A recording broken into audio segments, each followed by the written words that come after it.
Sup, Reddit. Strap in and get some snacks. This one's real messed up. I'm Mason, 28. My sister Mallory was 33 at the time. Growing up, Mallory was the golden child, and I was whatever orbited around her, trying not to get burned. Firstborn, daddy's little princess. At least according to our mother, Judith.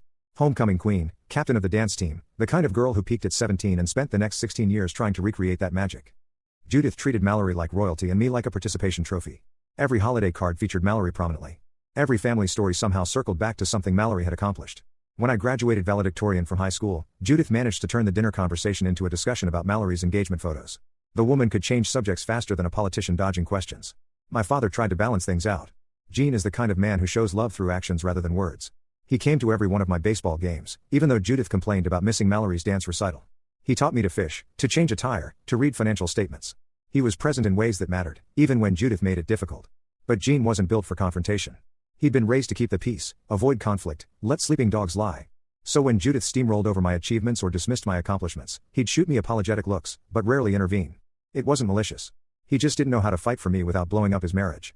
That changed after the basement, but we'll get there. Mallory got married at 22 to a guy named Boyd who sold insurance and had the personality of a wet napkin. Had 3 kids in 4 years, moved into a house she couldn't afford in a neighborhood she wanted people to think she belonged in, and slowly started drowning in a life that looked great on Instagram and miserable everywhere else. Meanwhile, I did the opposite of peak early. Got my act together in college. Studied accounting because I liked things that added up and made sense, unlike my family. Met my wife Harper at a coffee shop when she told me my laptop screensaver was aggressively boring. Harper's the kind of woman who doesn't take nonsense from anyone, including me, especially me. When we first started dating and I mentioned that I'd been covering my sister's bills for years, she looked at me like I'd grown a second head. Asked me to explain the math. When I finished, she just said, "Wait, so you're basically bankrolling someone who treats you like garbage just because you share parents?" I didn't have a good answer. The money situation with Mallory started small.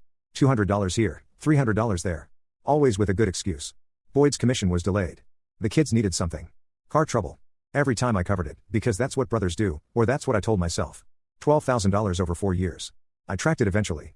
Not a single penny repaid. And the one time I asked about getting some of it back, Mallory acted like I'd asked her to donate a kidney.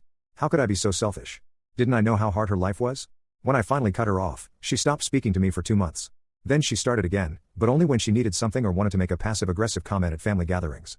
The basement incident happened on Thanksgiving weekend. Harper and I drove 5 hours from our place in Columbus to my hometown of Brampton, Ohio. My father had organized the whole gathering because I just made junior partner at my firm. Youngest partner in the Columbus office's history, which isn't the same as youngest ever at a Big Four, but for a regional firm, it meant something. He wanted to celebrate. Here's the thing I didn't realize at the time. Making junior partner meant more access,